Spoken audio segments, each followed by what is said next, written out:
Yes, welcome to the show. What a weekend of Premier League it's been. Forest left bare, Chelsea left spellbound, Liverpool left haunted. Plenty of us to get into right here on Golden Goal TV on the Premier League Review Show. Let's get on with the show. Fitting way to do so.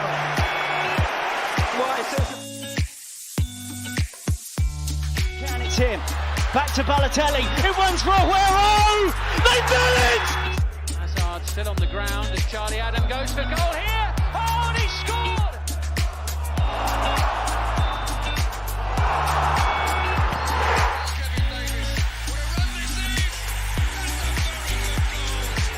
And was by Stones. Andrew Townsend! The field a minute. And Aaron Ramsey starts and ends. An immaculate. Trying to find a way through.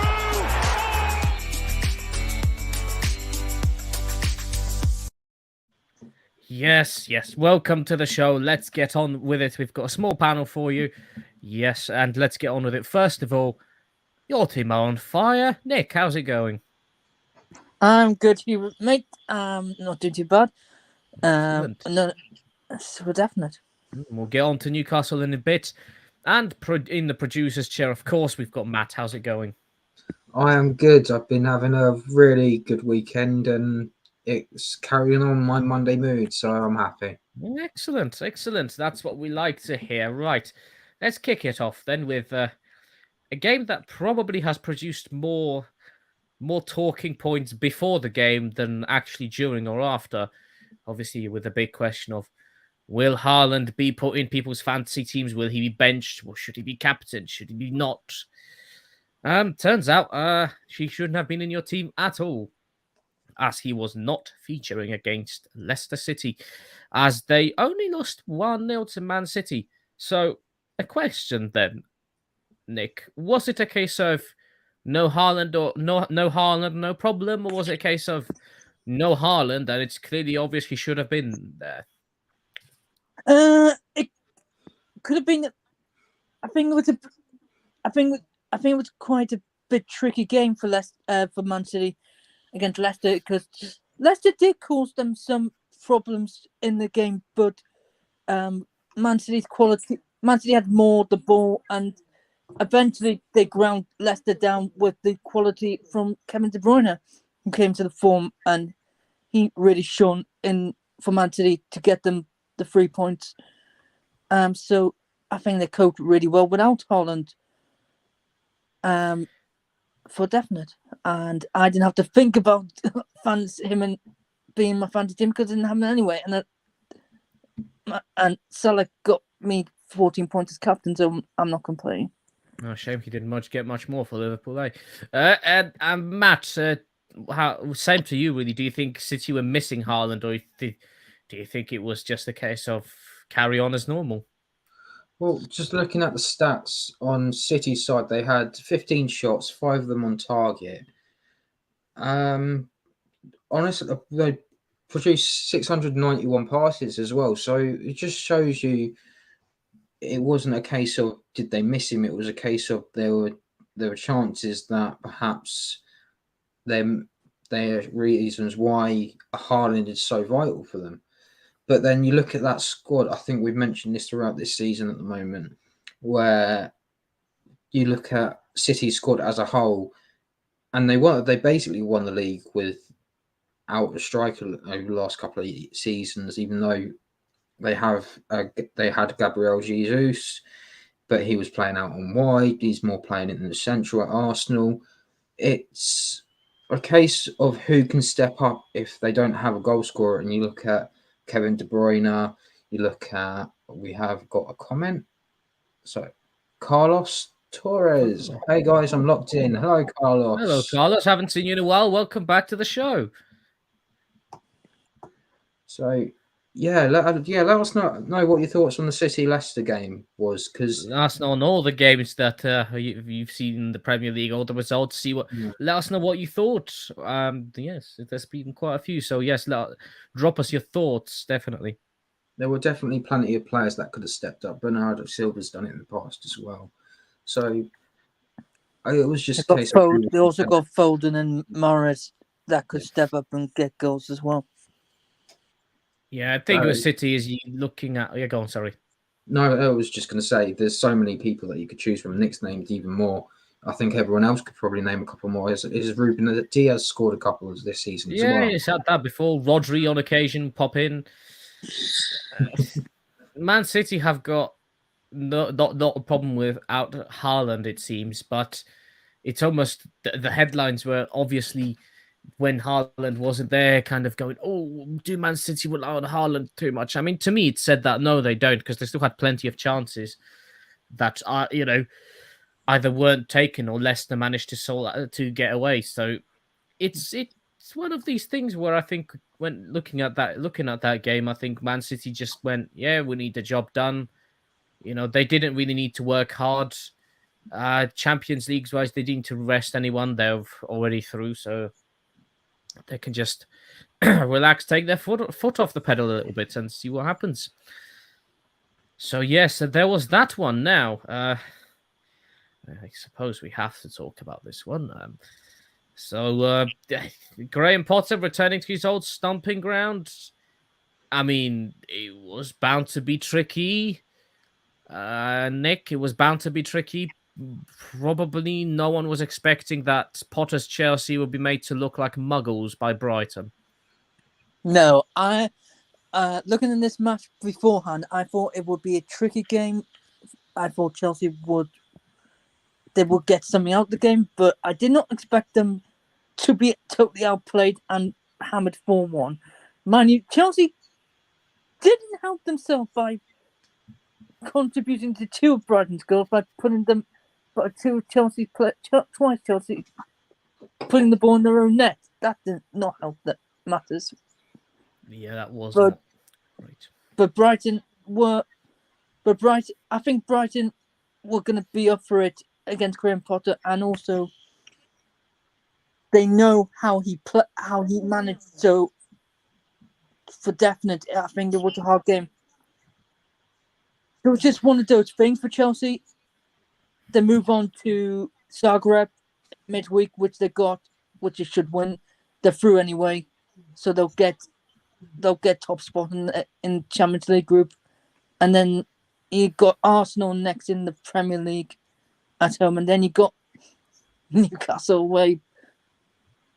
That's the league game before World Cup break, and then you got also Man City in the League Cup. So we're going to see how Chelsea do in those next few games. Yeah, that will be interesting. I mean, it wasn't a great game for Chelsea, far from it. As I've said on the preview show on Friday, I expected a draw from that game, and I thought that would have been a fair result. What happened instead was something that shouldn't have happened, but we definitely didn't turn up, and the own goals didn't help. I think it's the most embarrassing part. But as you said, the players knew how Graham Potter plays his football. They knew what they could be facing, and well, I think that was a strong point for Brighton. Not taking away that they're not a good team, because they have been doing well this season, but very simply, a lot of it was they knew what could potentially be coming, and all these rotations throughout October, they were going to have their own impacts. But it's a case of taking this and moving on to the next one. I think the Zagreb game is not going to be much of an important one, really. What happens in that one, I think we need to rest players for that and focus on the Arsenal game, because that's going to be our toughest test yet, I think, at the end of the day. So we need to be in as good of a form as possible and play the strongest team that we've seen so far play so far in order to get something. But we'll get onto that probably on Friday. So yeah, one of these things, although Matt, has to be said, it's only one loss really. If there was one game Graham Potter was going to lose, it was probably going to be this one. Yes, so I will just read Carlos's last comments about City. So he said, honestly, Man City plays the ball to lose. I think that means that he's, I don't know, and just good strong striking from Man City. Yeah, so I think he means that Man City were playing really well, and that they didn't have anything to lose. A good strike, and it was a good strike from Kevin De Bruyne. I think that's what Carlos means there. With the Chelsea game, honestly, it's a bit bizarre, isn't it, at the moment? Just this season, you look at some of the results that some of them would had. I think everyone was a bit surprised that Mr. Tickles was ready. Mr. Tickles was ready to leave, but obviously something had to happen when you're having arguments. Or Carlos just commented again, so it's low. Brighton not good enough offence for going back on the attack.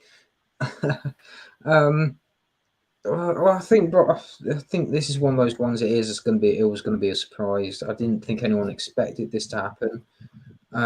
Brighton are a good team. They're not the little old Brighton that you see yourself going there and going, oh, we're going to get 3 points and they're going to be down at the bottom end. They're looking to break into that top 10 now.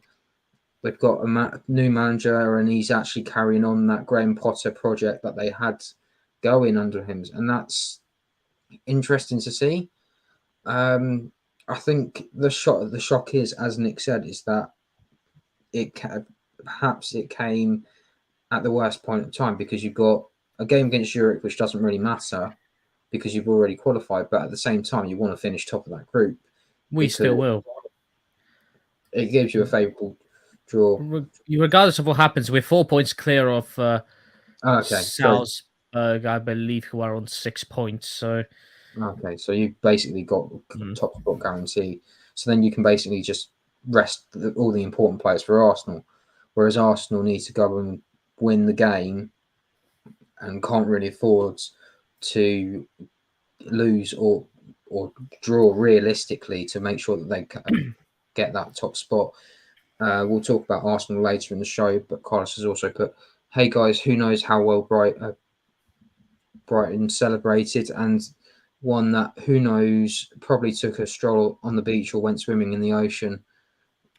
I mean, it's a bit cold for that, but yeah.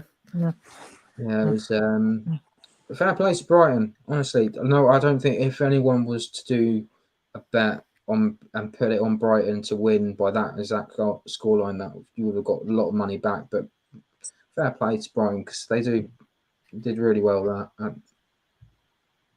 Absolutely, they did very well. I mean, yeah, it has to be said. I think it's one of these things. It's hopefully not going to be a start of a bad run. Hopefully, we can just pick ourselves up and take the Arsenal game as priority. Right, moving on to the next one, Nick, and it's all about Newcastle. I mean, Villa, they smashed Brentford by very up and down, and Newcastle are, as I said, on fire. They're blowing teams away at the moment. How do you feel about that game? And, well, Newcastle in general.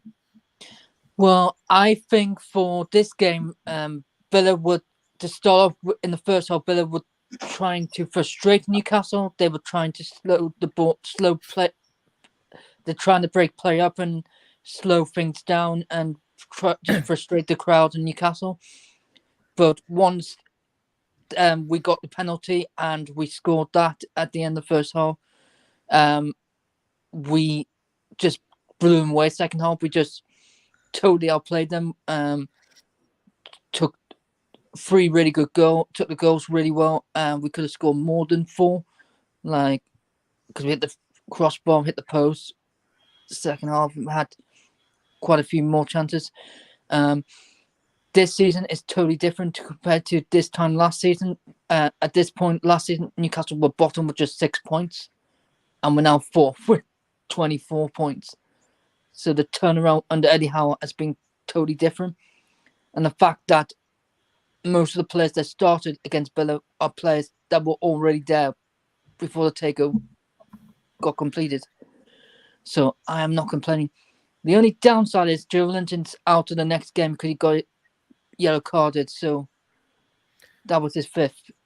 So he's now suspended for Southampton. But I think Southampton is extremely winnable. So that's good. I'm quite happy with Newcastle, and I think we'll definitely finish. I'm not going to say Champions League. I think that's too soon for Newcastle, but I think definitely Europa League is achievable. Well, where you are at the moment, I don't see why not. If not, you've got the Conference League, which, whether it's prestigious or not, is another story for another day. But it's still European football. And I think with Newcastle, what you have to look at is two things based on that game. Looking at the fact that, yes, this time last season, you were in a completely opposite situation. People were looking at where you're going to get your first win. People were thinking whether you actually ended up going to beat a team like Norwich, not Norwich, which you did in the end. But point is, you were in a very different stage. Even with the Saudi owners, people thought, oh, you were suddenly going to come into big money and it will all change. But like you said, most of the players that actually played against Villa were already there. So it's not a case of clearly it's not clearly of the money that's been an improvement. There's Eddie Howe and probably the approach of the new owners, which is probably much better than Mike Ashley, strangely enough. Matt, what was your thoughts on the game? So just going through the stats. So Newcastle had 20 shots on goal, 7 of them only on target. And Villa only had 3, but I didn't even manage a shot on target. It just shows you that I know you were talking around this time last year, but Villa were in a similar sort of situation, weren't they? They were actually thriving and, starting to come to terms with Steven Gerrard as the new manager. Dean Smith was out the door. Whereas you had Newcastle with Steve Bruce still at the club, new owners, a little bit of time to celebrate with everyone. And I'm sorry.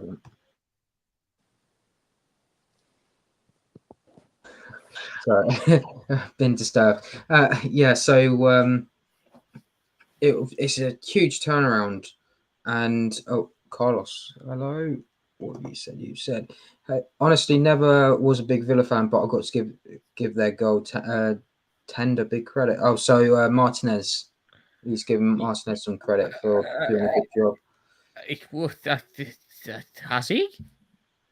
Well, I mean, in general, he did okay, but conceding 4 goals, not sure if that's worth the praise myself. Yeah, but he didn't actually concede all of them. Did he not? Oh, no, did he go was off the pitch. He was off the pitch. He went off with concussion. Oh, yes, he did actually. Yeah, I didn't watch the full game, but yeah, he did actually go off. So to be fair, I mean, he's not a bad keeper. It'll be, as I heard people say on TalkSport. Yes, TalkSport. It'll be interesting to see how he plays under Unai Emery because obviously, there was a bit of bad blood between good old Emi Martinez and good Mr. Unai Emery. So that'll be interesting. Well, the thing is, as well, is that honestly, this time last year, you would have thought Villa would have gone on leaps and bounds, and it just hasn't worked out. And you have to say fair play to Newcastle to come under this amount of progress in this amount of time with the amount with manager changes. Just shows you that it can be a long time in football, and progress is coming quick and fast in Newcastle. I know we've mentioned briefly that could it be Champions League football? I know I said it. I did stretch it a little bit and said it is possible. But with this season as it is, we've seen teams beat other teams not do as well as they should be doing. People just shocking everyone every 5 minutes. It's a bit of a different season, and you've got to give credit to all the teams picking up points and just carrying on that progress. Yes, absolutely. And Newcastle are certainly doing that. They're definitely in the mix out there, and it'll be very interesting to see what happens and how things go.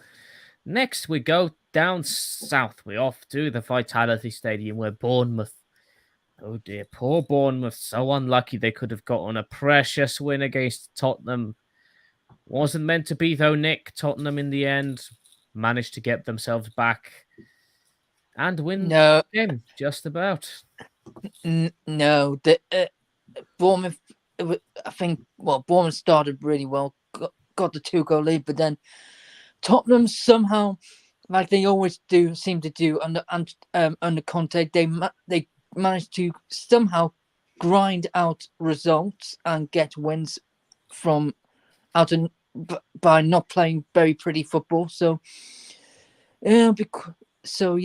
and I do think Tottenham at the moment, they have been affected. The 2 injuries to Richard and Kulusevski is affecting them attacking wise, like what they often have. But because 2 of their 3 goals was or defenders scoring and and then their centre midfielder scoring too.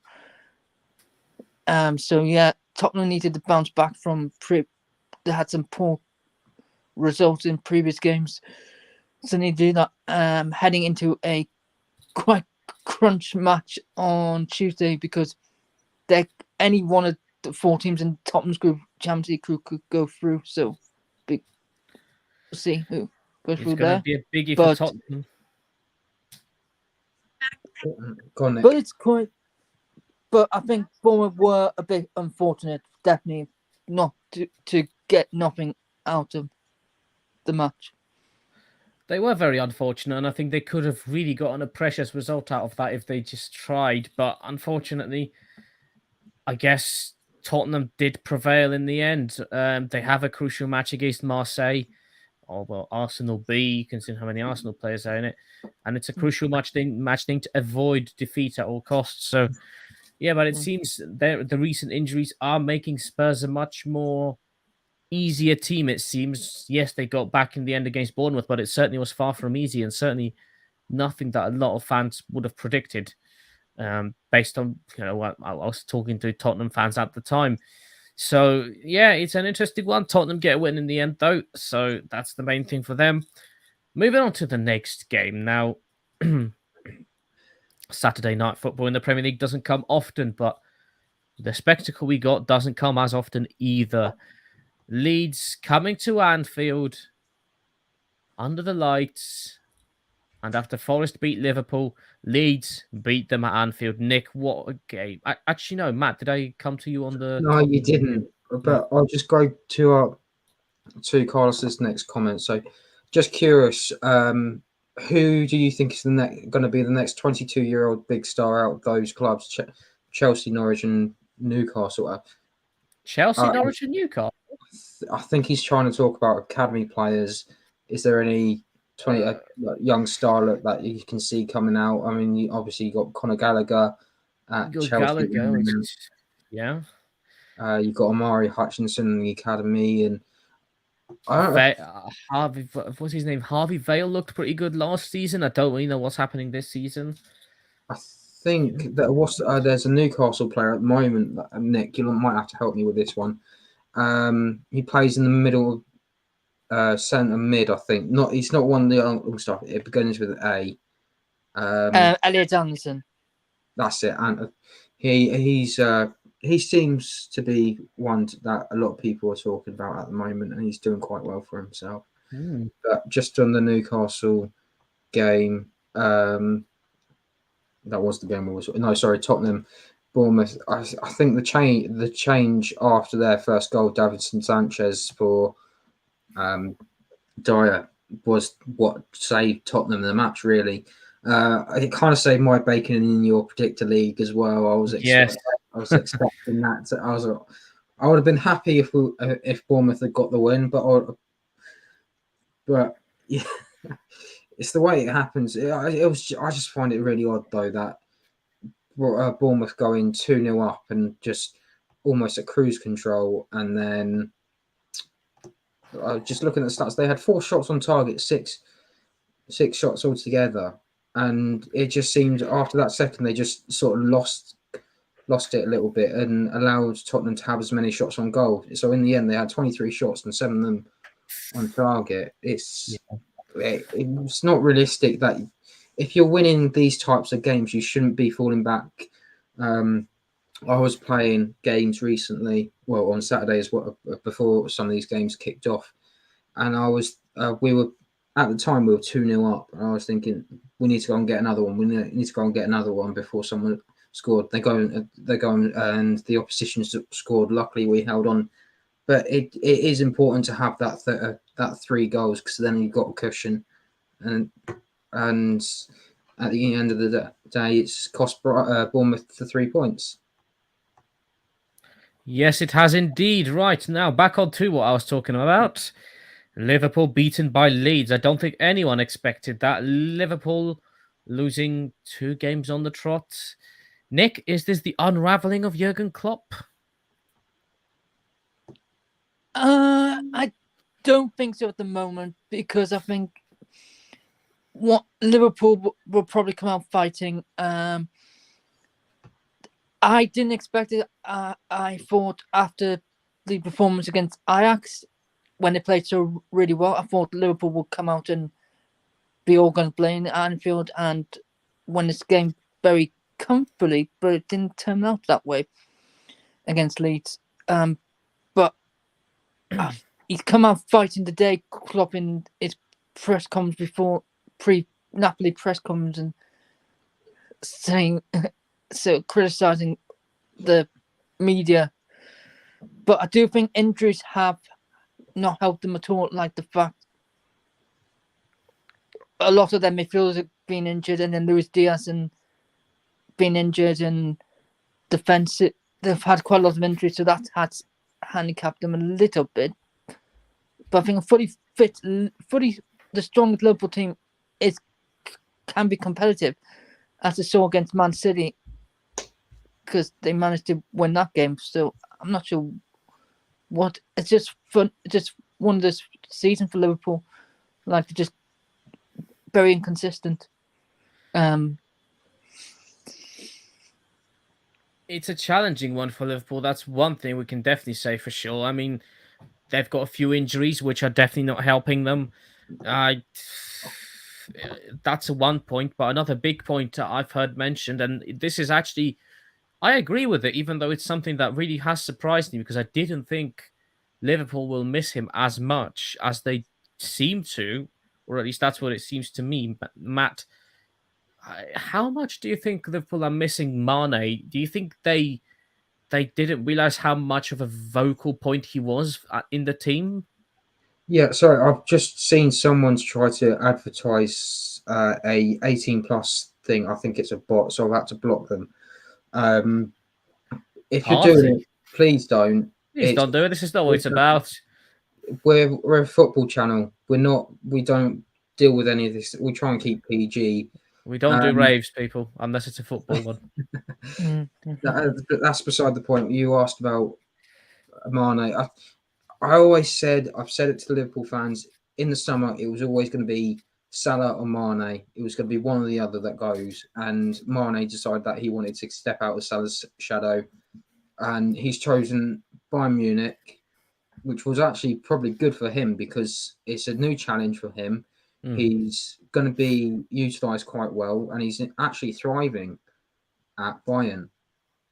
So it was for Liverpool. Yes, they've lost it, but they spent money on Darwin Núñez. They've spent money on Luis Diaz as well in the previous January. So it wasn't just a case of certain people coming in and fitting. You've got people there that could have done a job and are that focal point at times. It's just maybe I've heard things about how Mo Salah, because he's not as young as he used to be, he's not helping Alexander-Arnold, which is why Alexander-Arnold looks more vulnerable on that right-hand side. To be honest, if you do look at that starting 11, they're all hitting that 30 plus bracket now, apart from Alexander-Arnold and I think it's Robertson at the moment. So this is what happened. I'm going to go back before the Premier League existed, in the old Division 1 days, where Liverpool won titles and won leagues and things like that. They had a core squad, but because they didn't rely on the youth academy, because they didn't buy those younger players, they didn't bring them in earlier, it caused more problems for them, and they couldn't. It took them a long time to get them that title. It took them 20 years to eventually win that their first Premier League title. It is one of those things, and I think this is perhaps one of the problems with someone like a Jurgen Klopp. It's 7 years he's been a manager most for a club, and at that 7 years, that's it, done, dusted. It all falls apart, and we are seeing that now. Whether or not he's going to remain manager from now until or in January, is still questionable. I would think that it will be about timing and who they can bring in, because the other alternative is that they just say at the end of the season you're gone. That's another one. I think if he was to go, which I don't know if he will. I mean, Liverpool aren't trigger happy managers, owners that fire people. But if he was to go, I think he will be at the end of the season. Yeah. Carlos has put a question there for Nick. What rank would you put Liverpool in if you have to put the top 10 clubs? What, of all time or this season? I think that would be for this season. So where do you see them finish? Where would you see them finishing in the top 10 realistically? I'll probably say 8th. You don't think they can get 7th? At least. We get Conference League football, I imagine. So, thank you for your questions, Carlos. Keep them coming. We're more than happy to answer. So yeah, keep them coming in. They're going to end up, Hubert. Where do you think realistically that they can finish? I think they could easily end up 7th, 6th, 7th. I would have them. I think they're more than capable of that. The way they're going currently, I wasn't sure that Newcastle would be in European places at the beginning of the season, but I have to say, the way they're playing, I see no reason why they can't get 7th. See, I think if they were to finish quite low, I think it will be like a 6th. It just feels like it feels very much like they've got the Europa League sort of thing. So like 1 minute they're losing to Forest and Leeds, and the next minute they'll beat a Man City. It's a real odd season, and for them to be acting like that, I still find it odd that they didn't actually bring in a younger midfielder. They're talking about Jude Bellingham coming in next summer. It's going to be too late. The thing about this is as well, with Newcastle, and it's with many teams, it's a point that will come on to talk about when Arsenal will talk. Arsenal is keeping that consistency throughout the season, because it's good that you're in these places now, but it's being there when it counts, being there in the last few weeks of the season, being there on that final day of the season. It's maintaining that consistent form, which will be the big test for a lot of teams as to where they end up.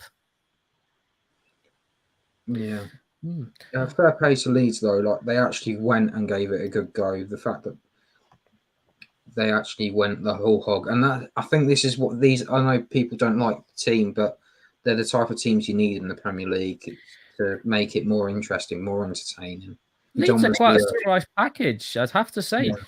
You know, a lot of people, me included, had them relegated at the beginning of the season. We thought they're going down. They brought players no one's ever heard of. But realistically, they're showing to everyone right now that actually, you know, people doubted them, and that seems to be motivating them to carry on forward and pick up these hugely crucial results, because it's not the first one they picked up. I mean, they beat Chelsea before, you know, earlier in this season, which was a crucial win for them. So picking up points against teams like these is vital for Leeds. Okay, 2 more games to go. We're moving on to Arsenal versus Nottingham Forest. And Nick, I mean, you couldn't really say much. It was a 5-star performance with 5 goals for Arsenal. And yeah, that's pretty... I mean, what else can you say? Arsenal march on top of the league. Yeah, to be honest, Arsenal just totally swept Forest aside with a fantastic performance and 5 goals. And then wouldn't think Reece Nelson would be coming off the bench with 2 goals, but and then Odegaard got a goal, so I was happy with that. 2 assists for Jesus, just great performance, and then move on. And then they're back ahead of Man City after that result, and I think they need to bounce back from the performance result again in Ireland was quite disappointing. So really, Forest were just not racing, and they were just totally outplayed. So they need to recover quickly and get ready for Brentford without Ivan Toney, who's sitting out that game due to suspension. But I do think Arsenal have done really well this season to beat up there. It just be a question of can they keep the squad, the key players fit for the whole season and consistency as well, because Saka went off injured. Yeah, it's going to be a big And injury, potentially a big doubt for England, depending. We've not heard much yet, but yeah, that could be a potential doubt there. But I think obviously that gave then Reece Nelson a chance to shine and to show what he's capable of and give managers a headache. Matt, I think with Arsenal, it's what we said before. It's with many clubs that end up top of the league at this time of the season is, can they keep it up for the entire season? Can they maintain it? Can they be there at the end? What do you think? I don't think so. I think this. I keep on saying this, that we've had a surprise this season. It just feels like it's another one of those Leicester seasons, but instead of Pep Guardiola finding his feet at City and Jurgen Klopp not also coming in late for Liverpool, it's just at the moment you put City as favourites because of how good they are. They're experienced in this type of things. But you look at Arsenal's squad and you go, okay, they've come on leaps and bounds this year. You've got people scoring goals left, right, centre. You've got Odegaard's taken that captain's armband and he's run away with it. Like Granit Xhaka, once again, he's actually stepped up leaps and bounds, considering that a couple of years ago, he was probably the most hated man. I was going to say, he's gone from zero to hero pretty much. Apart from the Kroenke is probably the one of the more hated than Granit Xhaka was at the time. But still, it's important milestones. It's a case of can they keep it up? But at the same time, the game against Chelsea is going to be a huge indicator for both clubs, because it's going to tell us, is Graham Potter really going to be a top manager come next season, as well as can he cope with playing against Arsenal, a team that he knows very well from his Europa League days, and it's going to be an interesting clash. But when I go back to the Forest game, okay, it was brilliant. It was a brilliant game. Thoughts go out to Pablo Marie as well because of the incident over in Florence. Luckily he's recovered and they're recovering now at the moment, and he's been discharged, which is good to hear. Bukayo Saka's now out. We don't know what's going to happen with that now until we get the press conference on the Wednesday. On top of that, it's then also a question about what happens with England, who's going to take Saka's spot. And Carlos has said, let's go Arsenal. It was a good game. Just to put it into perspective, 24 shots on goal, 10 of them on target, and just Forest couldn't do it, keep any of them out, which, to be honest, you don't expect it, but you still need to fight for these sorts of things. And if you're coming into a team and losing 5-0, that's not going to help you. You would have thought that they would have taken some sort of, I'm trying to think of the word now. Yeah, of course, is asking, I love Arsenal, but do you think they'll be able to hold it consistently? Can they? That's the question, is can they? That's the big question, really. It's a hard one, isn't it? Because every time this team seems to be so good together, and because they're so together, they seem to be able to do it. But sometimes you might get the odd result against like a Man United where it just all falls apart. But it's about the reaction and the way they react. So maybe that's just one of those things. It's the team's going to have how the team does perform after a bad loss against certain teams. But again, it's all about how you can overcome those tests. Chelsea will be the biggest test of the season so far because we haven't played Man City. And it will also be a big test for Chelsea because they want to be back on track after that loss, and they don't have to worry about Champions League. So they're going to be resting, you would imagine, key players for that game. So, but for Forest to come and just turn up like that, and okay, they did have a couple of shots. They actually had 2 shots on target targets and 5 overall, but they didn't really seem to do any damage, which is worrying for Forest. I think they're going to be looking for. I think we keep on coming back to this. That break in the World Cup is going to be so key for them. Yeah, I think that's going to be interesting to see how that develops and what happens as a result of that. But certainly Arsenal right now, definitely a tough team to play. And I think when they play Chelsea, it'll be a huge test. One more game to go then. Fairly simple, Nick. Manchester United 1, West Ham 0. Big goal for Rashford. Much needed one, I think. But also, considering he gets a lot of criticism from people, it's, I think, fair to this time gave David De Gea credit where it's due, because if not for him, that game would have been very different. I think definitely, Man United, most of the match, they played well. They got the goal for Rashford, which was his 100th for the club, and he took that very well. I think Man United, Man United would be disappointed that they didn't get more than one goal when they were on top. And then when West Ham came into it in the latter stages, De Gea definitely kept them at bay, and he has been criticised this season for definite, because he has made mistakes, but he definitely owned Man United the 3 points against West Ham, because I don't think if he had made those saves, then I don't think Man United would have won that match. Matt, what do you think? Well, just on the stats alone, so United had 16 shots, 3 of them on target, whereas West Ham had 13 and 5 of them on target. So it was very end-to-end if you think about it. But congratulations to Marcus Rashford. That's 100 goals for Manchester United, and you're not out. Joke for you there in the title. But the important thing is that you get these results. And I know De Gea has been sketchy all season, but it's one of those things. If you grind out these results, then you're going to find yourself in these sorts of positions in the season. And every I know it sounds really bad and cliche, but every win counts.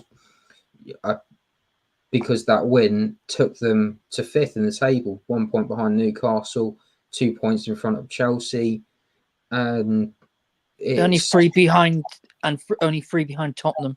Yeah, it is one of those things, though. I'm not a huge fan of De Gea, to be honest. I think he should have been gone a long time ago, but he seems to have just been keeping around. It's a question about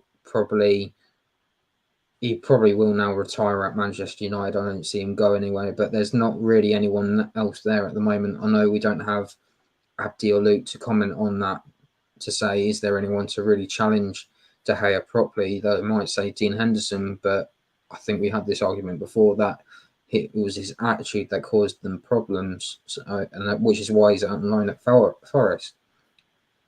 But you're looking at United, and fair play to him to getting the result over the line, and it was an important one. They'll go into their next game not needing to do as much because it's Europa League, and then they got the game on the weekend as well to look forward to. So it'll be interesting to see if they can bounce back, especially with everything going on behind the scenes with Ronaldo as well. That's caused a lot of problems. It has indeed, and I think it's one of these games where, as I've said to many people, I think, and I've said at the beginning of this, I think De Gea needs to be, for once, praised for what he did, because without him, that game would have finished very different, because West Ham had a few chances. So did United, but they didn't really put them away. And in the second half, I found they were a bit slow to me, which they didn't have to be. They could have really put West Ham away in that game. They chose not to, and based on the final result, they probably didn't need to. Maguire started. Again, I'm not sure how well he is at starting for United, but truth of the matter is there are injuries that, means Eric Ten Hag will have to put someone in there. Ronaldo playing, it's always tricky, but apparently they're willing to let him leave in January, so we'll see what happens. But vital win for Man United. Didn't have to be great, but it was a win. Right. there we go. That's the show. We will be back on later this week in some way, shape, or form to be decided. So keep an eye on our social medias. We are on @GoldenGoal TV. You can find us there. You can click like, share, comment, and subscribe on the channel. If you haven't watched this live, feel free to watch it later, and feel free to comment or get in touch with us. Let's go for Twitter pages. Nick, where can people find you on Twitter? I am on @NicholasPages on Twitter. And Matt, same to you. @MattLR28. And you can find me on Twitter @SubsonicsUK. That is SUBSONIXUK. Thank you very much for watching, and we will be back in the next few days.